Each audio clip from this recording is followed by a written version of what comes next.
Good morning everyone. I am Divya and today we will discuss about surrender and forfeiture of shares.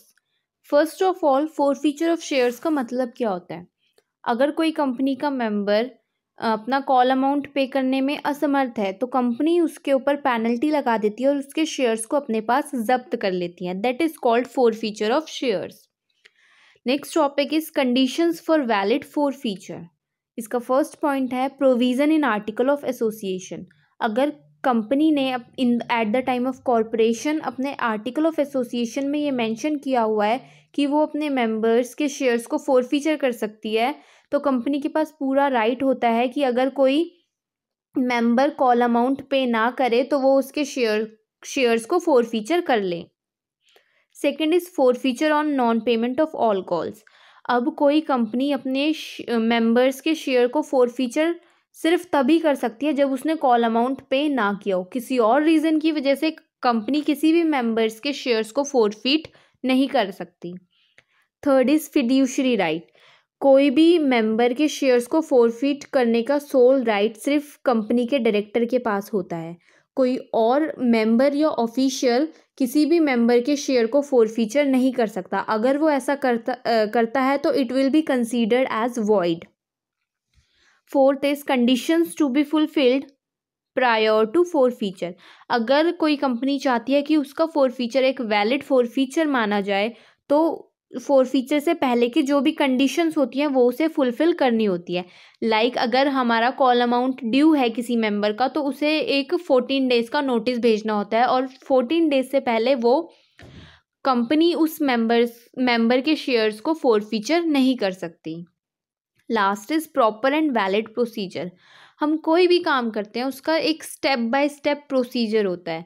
तो similarly forfeiture of shares का भी एक procedure है जो हम आगे पढ़ेंगे अपने नेक्स्ट टॉपिक में कि क्या प्रोसीजर है फोरफीचर ऑफ शेयर का क्या प्रोसीजर है. सो जो ये हमारा procedure for forfeiture of shares है इसमें टोटल 8 पॉइंट्स हैं. हम स्टेप बाय स्टेप सारे पॉइंट्स पढ़ेंगे.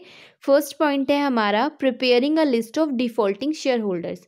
कंपनी के जो सेक्रेटरी होते हैं वो एक लिस्ट बनाते हैं उन शेयर होल्डर्स की जिन्होंने अभी तक अपना कॉल अमाउंट पे नहीं किया और उन शेयर होल्डर्स को कैटेगराइज किया जाता है under the heading of defaulting share holders. Second is sending registered notice. जो डिफॉल्टिंग शेयर होल्डर्स होते हैं उनको एक नोटिस भेजा जाता है कि आपने अभी तक अपना कॉल अमाउंट पे नहीं किया है तो विद इन 14 डेज आप अपना कॉल अमाउंट पे कर दीजिए. Third point is sending last notice for payment.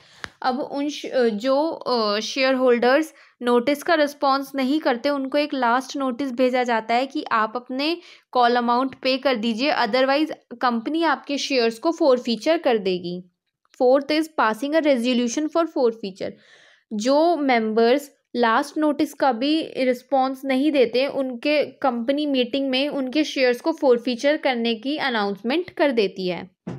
Fifth is sending the information of forfeiture to share holders. अब जो मीटिंग में रिजोल्यूशन पास हुआ है सेम इन्फॉर्मेशन उन शेयर होल्डर्स को भी भेजी जाती है कि कंपनी आपके शेयर्स को फोरफीट कर रही है. Sixth is transfer of amount to share forfeiture account. जो फोरफिटेड शेयर्स के जो शेयर होल्डर्स होते हैं उनसे जो प्रीवियसली कंपनी को अमाउंट रिसीव हुआ है in the form of allotment money, application money and other calls, उस सारे अमाउंट को शेयर फोरफीचर अकाउंट में ट्रांसफ़र किया जाता है. Seventh is removing the name from the register. अब जो मेंबर्स हैं जिनके शेयर्स फोरफीचर हो रहे हैं उनका नाम कंपनी के रजिस्टर में से भी हटा दिया जाता है. और last is written declaration of forfeiture. अब कंपनी एक रिटन डिक्लेरेशन निकालती है कि इन शेयर होल्डर्स के शेयर कंपनी फोरफीचर कर रही है और इनका नाम कंपनी के रजिस्टर से भी रिमूव कर दिया गया है. Next topic is effects of forfeiture of shares. इसका फर्स्ट पॉइंट है टर्मिनेशन ऑफ मेंबरशिप. जिस दिन फोरफीचर ऑफ शेयर किया गया किसी मेंबर का उसी दिन से उस मेंबर की मेंबरशिप कंपनी में टर्मिनेट हो जाती है, मतलब ख़त्म हो जाती है उसकी मेंबरशिप. Second is liability. अगर किसी भी मेंबर के शेयर को फोरफीचर कर दिया गया है तो उसकी लाइबिलिटी भी उस मेंबर की ये लाइबिलिटी भी टर्मिनेट हो जाती है कि वो फ्यूचर के किसी भी कॉल्स के लिए लाइबल नहीं होगा, फ्यूचर को कोई भी कॉल उसे पे नहीं करना पड़ेगा। Third is list B contributory. अगर किसी मेंबर के शेयर्स को फोरफीचर किया और within 1 year company wound up हो रही है और कंपनी के पास सफिशिएंट फंड्स नहीं है, तो वो अपने फोरफिटेड शेयर के शेयर होल्डर को भी कॉल कर सकती है और उनसे हेल्प मांग सकती है और उनको लिस्ट बी कॉन्ट्रीब्यूटरी में डाल दिया जाता है उन शेयर होल्डर्स को। Last is disposal of forfeited shares. जो फोरफिटेड शेयर्स होते हैं वो कंपनी की प्रॉपर्टी होती है, बट कंपनी उसको होल्ड करके नहीं रख सकती, उसको ऐसा एज अ डिस्पोजल यूज़ करना होता है और वो company have to resell those forfeited shares in the market at a discounted rates. Next main topic है हमारा surrender of shares. Surrender of shares होता है अगर कोई कंपनी का मेंबर इस पोजीशन में नहीं है कि वो अपने कॉल अमाउंट पे कर सके, तो वो खुद से ही कंपनी को वो अपना जो शेयर्स हैं वो रिटर्न कर देता है। That is called surrender of shares. अब conditions for valid surrender, there are 2 conditions for a valid surrender. First is acceptance of surrender rather than forfeiture. जब अगर किसी मेंबर को पता चल गया कि वो केपेबल नहीं है अपनी कॉल अमाउंट पे करने के लिए, तो वो खुद ब खुद रिटर्न कर देता है कंपनी को मनी, कंपनी को शेयर्स रिटर्न कर देता है instead for waiting of forfeiture. मतलब फोरफीचर का वेट ना करते हुए वो खुद ही अपना अमाउंट रिटर्न कर देता है, सरेंडर कर देता है। Second is conversion into new shares. अब सरेंडर में एक ये भी होता है कि हम अपना जो शेयर्स है उनको रिटर्न करते हैं, रिटर्न ना करते हम एक्सचेंज करें। मतलब मेंबर, एक फर्स्ट पॉइंट में हमने पढ़ा था कि मेंबर रिटर्न कर देता है, सेकंड में है वो रिटर्न नहीं करता, वो एक्सचेंज करता है, उसके बदले में वो दूसरे शेयर ले लेता है सेम वैल्यू के। बट ये वाला सिचुएशन तभी एप्लीकेबल है जब कंपनी के आर्टिकल्स में ये मेंशन होगा कि वो एक्सचेंज कर सकते हैं shares, only then. Next topic है हमारा difference between forfeiture and surrender of shares. तो फोरफीचर और सरेंडर ऑफ शेयर्स में डिफरेंस क्या है? फर्स्ट है जो फोरफीचर होता है ये कंपनी करती है, शेयर्स को कैंसिल करती है। क्यों? क्योंकि जो कंपनी का मेंबर है वो कॉल्स की पेमेंट नहीं कर पाया इस वजह से।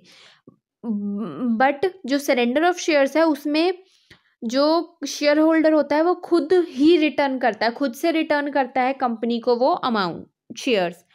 सेकंड इज जो फोरफीचर ऑफ शेयर है ये एक वॉलेंटरी एक्ट नहीं होता, ये पेनल्टी होती है जो कंपनी इम्पोज करती है शेयर होल्डर के ऊपर। बट जो सरेंडर ऑफ शेयर होता है वो एक वॉलेंटरी एक्ट होता है, जो शेयर होल्डर होता है वो खुद ही अपने शेयर्स रिटर्न करता है। जो फोरफीचर है ये वैलिड है ओनली तब जब पेमेंट ना की हो कॉल मनी की शेयर होल्डर ने। But surrender of share valid होता है 2 सर्कमस्टांसिस में। फर्स्ट तो तब जब अगर कोई मेंबर पेमेंट करने में अनेबल हो, और सेकंड तब जब उससे अपना शेयर सर्टिफिकेट फट गया हो या ख़राब हो गया हो। लास्ट इज फोरफीचर से क्या होता है, शेयर होल्डर की डायरेक्ट रेप्यूटेशन में अफेक्ट होता है। क्यों? क्योंकि ये एक पेनल्टी होती है जो कंपनी शेयर होल्डर के ऊपर इम्पोज करती है। बट सरेंडर से शेयर होल्डर की रेप्यूटेशन में कोई फ़र्क नहीं पड़ता, कोई इफेक्ट नहीं होता। क्यों? क्योंकि ये एक वॉलेंटरी एक्ट है जो शेयर होल्डर ने खुद ही किया है, कंपनी ने उसके ऊपर इम्पोज नहीं किया। Thank you.